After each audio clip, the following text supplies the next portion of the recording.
Moi, je dirais ceci, je pense que les gens avaient tort. Je n'ai jamais imaginé, sauf s'ils étaient armés, qu'ils feraient ce genre de soulèvement parce que ce sont des personnes violentes. Leur soi-disant direction est très violente. Ce sont des assassins. Ils tirent. Ils ont tué 52 000 personnes. Et le lutteur, c'est l'un des meilleurs. Oui, des lutteurs en lutte libre. Ils l'ont tué, lui et ses deux amis, juste pour avoir parlé, même pas si mal du régime. Des fous, tuez-les. Ils tuent leur propre peuple jusqu'à ce qu'il y en ait. C'est-à-dire des manifestations violentes en Iran après que Trump ait parlé au peuple iranien. Les rues de Téhéran ont de nouveau été le théâtre d'affrontements alors que Donald Trump déclarait que le régime devait se préparer à une nouvelle pression des États-Unis. Tout était convenu, mais ils ont annulé l'accord parce qu'ils ont découvert quelque chose qui ne leur plaisait pas. Ils pensent différemment et nous n'accepterons pas cela. Nous allons simplement aller de l'avant. Nous allons les attaquer ce soir. Nous allons éliminer toute leur capacité à agir concernant le détroit de Harlan. Et je pense qu'à la fin, nous finirons par tout contrôler et ce qu'ils font est très insensé, très stupide. Et ils ont traité les gens de façon horrible. Ils ont tué 52 000 manifestants jusqu'à présent, d'après ce que nous avons appris, et il pourrait y en avoir encore plus. 52 000 morts dans une situation vraiment terrible. Notre pays veut vous aider et nous voulons que tout se passe bien. Nous avons des personnes prêtes, disposées et compétentes. Cela dépend de vous. Que Dieu bénisse l'Iran en ignorant le régime et en s'adressant directement aux Iraniens. La révolte n'a pas commencé par un ordre extérieur, mais par le poids accumulé à l'intérieur même de l'Iran. Argent retenu, salaires en retard, retraites insuffisantes, médicaments hors de portée et un gouvernement qui continue de dépenser des ressources pour des armes et des groupes alliés, tandis que les familles réclament le minimum. Des chauffeurs et clients lésés ont manifesté dans la capitale.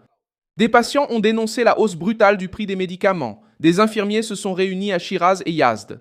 Et des retraités des télécommunications sont descendus dans les rues à Kermanshah, au Kurdistan iranien et au Khouzistan. Les agents ont avancé contre les manifestants et des rapports ont fait état de l'utilisation de matraques et de gaz lacrymogènes. En même temps, Trump a officiellement informé le Congrès. La reprise des opérations militaires commençait le 7 juillet et il a averti que de nouvelles frappes toucheraient des positions de la garde révolutionnaire.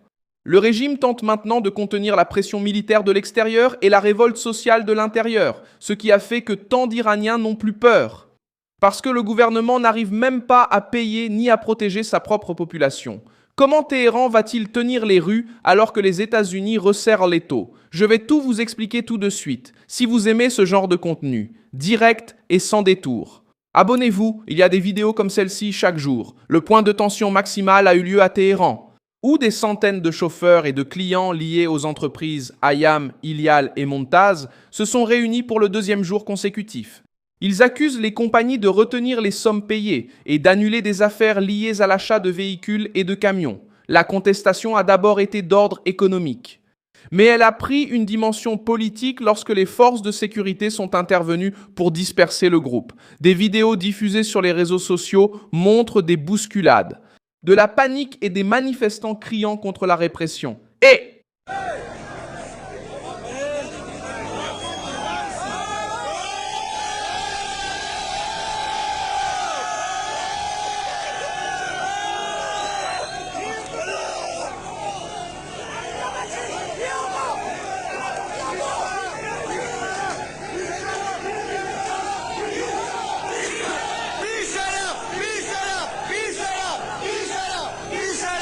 le régime sait que les protestations pour des questions d'argent peuvent vite s'étendre, car elles concernent travailleurs, familles et petits acheteurs, qui ont déjà perdu confiance dans les banques et les entreprises protégées par le système. La crise sanitaire a ouvert un autre front. Des patients atteints de maladies auto-immunes ont dénoncé le fait que ce médicament, auparavant vendu pour environ 100 000 tomans, coûte maintenant 32 millions de tomans. Ce bond a rendu le traitement impossible pour une partie des familles et a transformé le manque de médicaments en révolte publique. Il ne s'agit pas seulement d'inflation sur le papier. Ce sont des personnes dépendantes d'un traitement continu, confrontées à des prix des centaines de fois supérieurs sans hausse de revenus, révélant le choix du gouvernement iranien. Les ressources continuent d'être dirigées vers les missiles, les drones et les groupes armés liés à Téhéran, pendant que les patients doivent manifester pour essayer d'acheter des médicaments. Les infirmiers et les professionnels de santé, eux aussi sont sortis du silence. À Shiraz, les travailleurs se sont rassemblés devant l'Université des sciences médicales pour réclamer des salaires, des avantages impayés et de meilleures conditions. À Yazd, une manifestation organisée le 12 juillet, elle a rassemblé des professionnels qui ont dénoncé des mois de paiement en attente. Les protestations à l'intérieur et à proximité des établissements de santé comportent un risque plus élevé, parce que les participants peuvent être facilement identifiés par le gouvernement lui-même. Même ainsi, ils sont descendus dans la rue, et ils ont répété qu'ils préfèrent affronter la pression plutôt qu'accepter l'humiliation de travailler sans être payés. Vous ou les armées américaines ou israéliennes atteignez ce qui reste de leur 3e, 4e ou 5e ligne. Savez-vous où ils sont pour les tuer? Je sais. Mais nous ne voulons pas en parler. Mais nous observons certainement. Oui, je sais beaucoup de choses à ce sujet. J'en sais beaucoup, mais je ne pense pas qu'il soit approprié d'en parler maintenant. Mais parlons-en sérieusement maintenant. Par exemple, nous allons les attaquer avec force ce soir, et nous allons les attaquer avec force demain. Et il n'y a rien qu'ils puissent faire à ce sujet. Ils n'ont rien d'autre que de grandes gueules. Continuez comme ça, Président. C'était très bien de faire ça parce que j'ai pu les connaître, Molbakal, et c'est bien mieux. On dit que j'ai été raisonnable, mais je les ai connus, et ce sont des gens fous et froids. Trump est entré dans ce contexte en parlant directement de la fragilité des Iraniens face aux forces du régime. Dans une interview, le 13 juillet, il a affirmé que la population ne possède pas d'armes pour affronter l'appareil d'État armé et a averti du risque de nouvelles morts si des foules sont attaquées. Peu après, il a promis de frapper le gouvernement iranien avec force pendant la nuit et le lendemain. Il a également déclaré que les Iraniens devaient se préparer car les États-Unis arrivaient. Cette déclaration a accru la pression psychologique sur Téhéran, justement au moment où les rues recommençaient à bouger pour des raisons économiques et sociales. La Maison-Blanche a également transformé la menace en acte officiel. Donald Trump a envoyé au Congrès une communication datée du 10 juillet, informant que les opérations avaient repris le 7 juillet.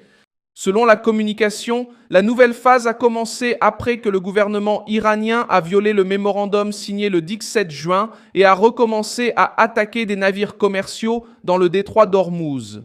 En enregistrant officiellement la reprise, Donald Trump a lancé un nouveau compte à rebours selon la législation sur les pouvoirs de guerre et a précisé que la pression ne serait pas seulement verbale. Le commandement central des États-Unis a confirmé une offensive de 5 heures achevée dans la nuit du 13 juillet. Des cibles militaires ont été frappées à Boucher, Chabahar, Jask, Konarak, Moussa et Bandar Abbas. Plus de 50 000 militaires américains restent mobilisés au Moyen-Orient. Pour Téhéran, cela signifie diviser ses forces entre la défense du littoral, la protection des bases et le contrôle des manifestations dans les grandes villes. Trump a également déclaré que le mémorandum avec l'Iran servait de test et que Téhéran avait échoué en ne respectant pas l'accord. La garde révolutionnaire a aussi essuyé un revers diplomatique au Royaume-Uni. Le gouvernement britannique a annoncé le 13 juillet que le soutien au groupe serait interdit dans le cadre de nouvelles règles contre les menaces liées à des gouvernements étrangers. Reza Pahlavi a soutenu la décision et a déclaré que cette mesure reconnaît la menace que représente le régime pour les citoyens et les intérêts britanniques. Pahlavi a également appelé les gouvernements occidentaux à renforcer leur soutien à la lutte des Iraniens pour la liberté. Sa réaction relie la pression extérieure aux manifestations internes, mais elle n'efface pas la véritable origine de la révolte, à savoir le quotidien même des Iraniens. Le mémorandum d'entente que ces négociateurs ont apporté n'était qu'un document de façade. Il était fait pour s'effondrer. Il a été fait pour tester. C'était un test. Nous ne le savions pas. Écoute, un mémorandum d'entente ne signifie pas grand-chose avec des canailles, et il ne signifie pas grand-chose non plus avec des gens honorables. Parce que ce n'est qu'un mémorandum d'entente. Cela ne signifie pas grand-chose. J'ai dit parce que nous sommes... Écoute, c'est une tactique standard chez Zeriou. On fait un mémorandum d'entente, puis l'accord. J'ai dit, va directement à l'accord d'abord. C'était un peu un test. Et ils n'étaient pas là. Ils n'ont pas réussi le test. On avait déjà convenu de ça plusieurs fois. J'ai dit, observez, je garantis. Et ils n'ont jamais tenu parole. Téhéran fait face à un choix de plus en plus restreint. Déplacer des unités de la garde révolutionnaire pour réprimer les manifestations dans les rues affaiblit la protection des installations militaires qui sont attaquées. S'il maintient ses forces concentrées sur la défense contre les États-Unis, il permet aux manifestations économiques de prendre de l'ampleur et de se rejoindre. La police peut disperser les groupes avec des gaz et des matraques, mais elle ne peut pas faire baisser les prix, rendre l'argent, payer les infirmiers ou rétablir les retraites.